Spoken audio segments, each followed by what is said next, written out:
Hello नमस्कार दोस्तों। तो आज हम लोग जानने वाले हैं मानव श्वसन अंग के बारे में। मानव श्वसन अंग में क्या क्या होता है और मानव श्वसन तंत्र कहाँ से चालू होता है और कहाँ तक जाता है। मानव श्वसन में जो हम लोग ऑक्सीजन लेते हैं तो हमारे नासिका छिद्र, जो ये नासिका छिद्र है, नासिका छिद्र से चालू होकर फेफड़ा तक आता है। और डायफ्राम काम कैसे करता है, पैराइटल प्लूरा क्या है, वायु कोष्ठिका क्या है, इधर हृदय का स्थान कहाँ होता है, फेफड़ा का काम क्या है, ट्रेकिया क्या करता है, ट्रेकिया होता कैसे है, लेरिक्स कहाँ होता है, फेफड़ा में क्या क्या होता है, ये सब हम इस क्लास के माध्यम से जानेंगे। तो देखते हैं, चालू करते हैं। जैसे इसमें बहुत इंपॉर्टेंट क्वेश्चन होता है कि मानव के श्वसन तंत्र के मुख्य अंग कौन कौन है। तो जैसे नासिका वेश्म यहाँ है, नासिका वेश्म से पहले यहाँ बाएं और दाएं दो नासिका छिद्र, ये जो नासिका छिद्र है जहाँ जाकर खुलता है वो होता है नासिका वेश्म। नासिका वेश्म से थोड़ा सा नीचे उसको बोलेंगे प्रकोष्ठ, ठीक है। उसके बाद ये मुंह, पूछ दे कि नासिका छिद्र होता कहाँ है, तो मुख द्वार के ठीक ऊपर, मुख द्वार के ठीक ऊपर क्या होता है, नासिका छिद्र। नासिका छिद्र से होते हुए नासिका वेश्म, नासिका वेश्म में एक होता है म्यूकस, म्यूकस झिल्ली। तो म्यूकस झिल्ली म्यूकस उत्पादित करता है, म्यूकस देता है, जिससे क्या होता है कि जो हवा होती है, हवा एकदम तरल होकर के अंदर जाए। देखिए कभी कभी नाक सूख जाता है तो जब हवा जाता है अंदर तो बहुत नाक थोड़ा सा दर्द करने का महसूस होता है। तो वही म्यूकस जो होता है, म्यूकस ना रहने पर दर्द जैसा महसूस होता है, और जब म्यूकस रहता है थोड़ा थोड़ा चिपचिपा पदार्थ होता है, नाक में से कीजिएगा देखिएगा थोड़ा चिपचिपा पदार्थ होता है, तो होता है म्यूकस।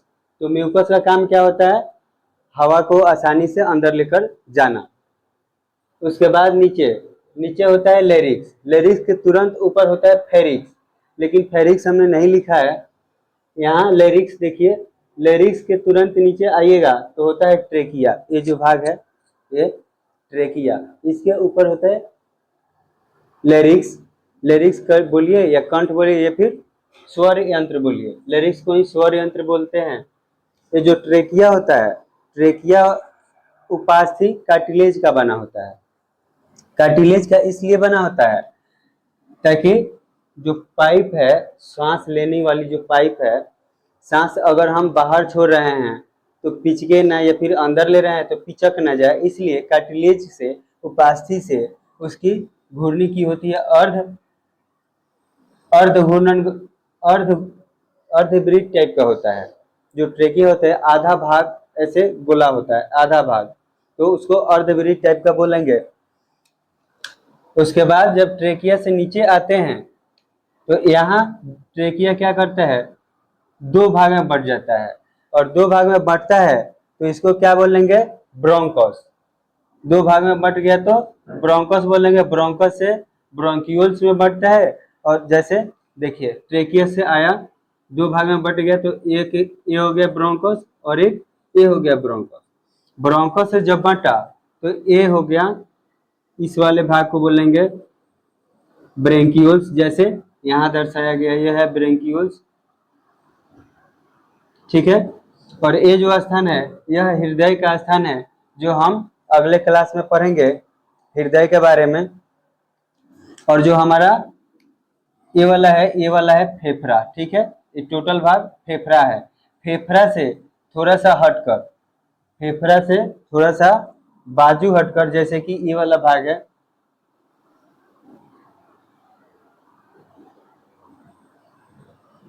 ये वाला भाग, इस वाले भाग को पैराइटल प्लूरा कहते हैं, जो फेफड़ा को एकदम प्रोटेक्ट करता है। उसके बाद उसके बाहर होता है डायफ्राम। डायफ्राम यहाँ, जैसे कि यहाँ होता है ऐसे डायफ्राम, ठीक है। तो डायफ्राम, इस वाले भाग को डायफ्राम कहेंगे। डायफ्राम क्या करता है, जैसे ऊपर नीचे, ठीक है। उसके बाद ये है ब्रोंकस से क्या होता है? ब्रेंक्यूल्स। ब्रेंक्यूल से वायु कोशिका। वायु कोशिका में बहुत सारे अल्वियोली होते हैं। यह जो ट्रेकिया है ये वाला, यह 11 सेंटीमीटर लंबी होती है। कितना? 11 सेंटीमीटर लंबी और 16 व्यास। इसका जो डायमीटर होता है, व्यास 16 होता है। 16 उसके बाद हम देखते हैं यहाँ जो प्रत्येक ब्रोंकियोल्स हैं, ये ब्रोंकियोल्स क्या करते हैं? अनेक पतली पतली, ये जो ब्रोंकियल्स है अनेक पतली पतली क्या चीज में बंट जाता है? यहाँ वायु कोशिका या एल्वियोलर में बंट जाता है। ठीक है, वायु कोशिका में बंटने के बाद जब ये छोटी छोटी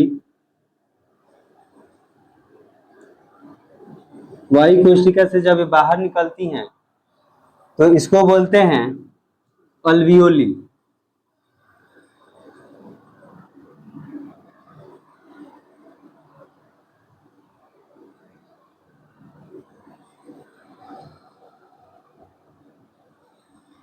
अल्वियोली या वायु कोश।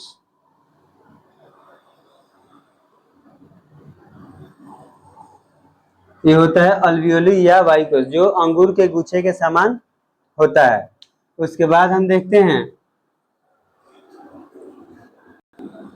अगर क्वेश्चन पूछ दे कि मनुष्य के फेफड़ों में लगभग कितने अल्वियोली या वायु कोश पाए जाते हैं, तो हमारा आंसर होगा मनुष्य के फेफड़ों, दोनों फेफड़ों में लगभग 3 गुना 10 के पावर 8 अल्वियोली की संख्या होती है या वायु कोश की संख्या होती है। 3 गुने 10 के पावर 8 मतलब 3 लाख। 3 लाख वायु कोश मनुष्य के दोनों फेफड़ों में होता है।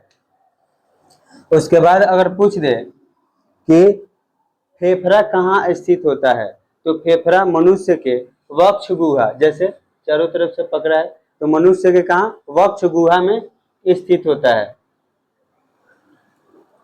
उसके बाद पैराइटल प्लूरा। पैराइटल प्लूरा जो है, यहाँ पैराइटल मेम्ब्रेन है, पैराइटल मेम्ब्रेन से घिरा हुआ है, इसमें होता है म्यूकस।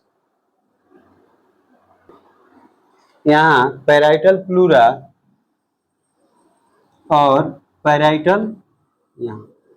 पैराइटल प्लूरा और पैराइटल मेम्ब्रेन दोनों के बीच होता है म्यूकस। म्यूकस इसलिए होता है ताकि फेफड़ा को फैलने में और फिर से सिकुड़ने में घर्षण ज्यादा पैदा ना हो, इसलिए यहाँ म्यूकस का होना जरूरी होता है। नहीं तो म्यूकस अगर नहीं होगा तो ना फेफड़ा अच्छा से फैलेगा ना फिर सिकुड़ेगा, उसको घर्षण ज्यादा करना पड़ेगा। तो जैसा कि हमने देखा पैराइटल प्लूरा और फेफड़ा, पैराइटल प्लूरा और फेफड़ा के बीच क्या म्यूकस होता है? म्यूकस होता है जो फेफड़ा को फैलने और सिकुड़ने में मदद करता है ताकि घर्षण ना करे।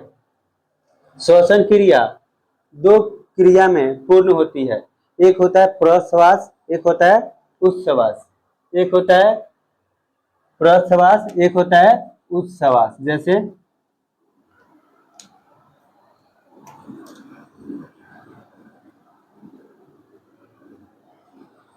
प्रश्वास, एक होता है उच्छ्वास। तो प्रश्वास क्या होता है? जैसे नासिका छिद्र से हमारा श्वसन यहाँ फेफड़ा तक पहुंचता है और फेफड़ा तक पहुंचकर रक्त वाहिकाओं में चारों तरफ फैलाता है, तो उसको बोलेंगे प्रश्वास। और इसके विपरीत, जैसे रक्त वाहिकाओं से होकर के और फिर नासिका छिद्र द्वारा जब श्वसन बाहर निकल जाता है तो उसको बोलेंगे उच्छ्वास। श्वसन यही 2 क्रिया में संपन्न होती है, एक होता है प्रश्वास और दूसरा उच्छ्वास। एक बच गया, वक्ष गुहा होता कहाँ है? वक्ष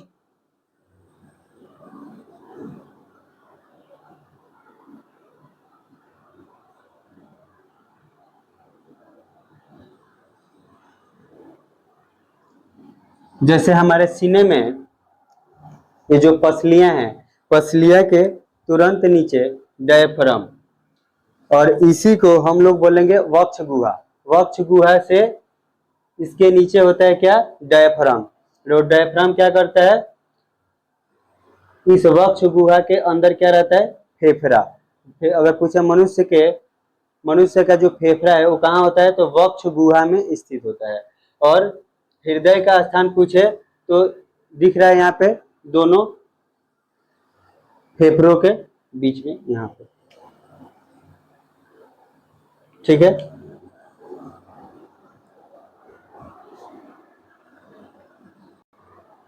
तो जैसे कि हमने समझा, श्वसन दो क्रियाओं का सम्मिलित रूप है। श्वसन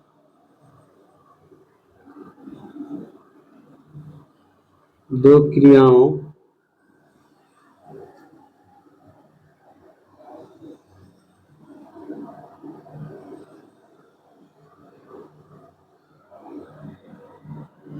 श्वसन कितने क्रियाओं का सम्मिलित रूप है? दो। कौन कौन सा? प्रश्वास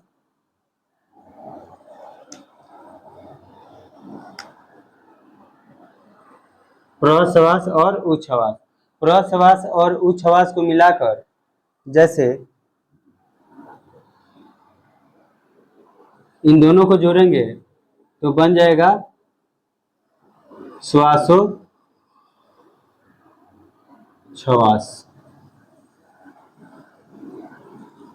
प्रश्वास और उच्छ्वास के दोनों क्रियाओं को मिला करके, सम्मिलित करके हम लोग श्वासोच्छ्वास कहेंगे। इसमें क्या होता है? प्रश्वास में जैसे हम लोग सांस अंदर लेते हैं तो डायफ्राम हमारा क्या होता है? थोड़ा टाइट हो जाता है। लेकिन हम लोग उच्छ्वास लेते हैं, जैसे सांस छोड़ते हैं, जैसे लिए तो डायफ्राम क्या हुआ? टाइट हो गया। लेकिन सांस छोड़ दिए तो डायफ्राम क्या हो गया? ढीला हो गया। तो जैसे उच्छ्वास में डायफ्राम क्या होगा? ढीला होगा, और प्रश्वास में डायफ्राम थोड़ा टाइट होगा। इसको याद रखना है। और याद रखना है, प्रश्वास और उच्छ्वास के सम्मिलित रूप को श्वासोच्छ्वास कहेंगे। और यहाँ फेफड़ा और पैराइटल प्लूरा के बीच म्यूकस पाया जाता है। यहाँ ट्रेकिया की लंबाई 11 सेंटीमीटर होती है और इसका व्यास डायमीटर 16 mm होता है। यहाँ ट्रेकिया जब दो भाग में बढ़ता है तो इसको बोलेंगे ब्रोंकियोल्स। ब्रोंकस बोलेंगे। ब्रोंकस जब अलग अलग भाग में बटे उसको बोलेंगे ब्रेंकियोल्स। और ब्रेंकियोल्स जब अलग अलग भाग में बटेगा तो उसको बोलेंगे वायुकोष्ठिका। और वायुकोष्ठिका जब अलग अलग भाग में बटेगा तो उसको बोलेंगे अल्वियोली या वायुकोश। जैसे वायुकोश दोनों फेफड़ों में, मनुष्य के दोनों फेफड़ों में वायुकोश या अल्वियोली 3 लाख होता है। ठीक है, मनुष्य का फेफड़ा वक्ष गुहा के अंदर स्थित होता है। चलिए इस क्लास को समाप्त करते हैं।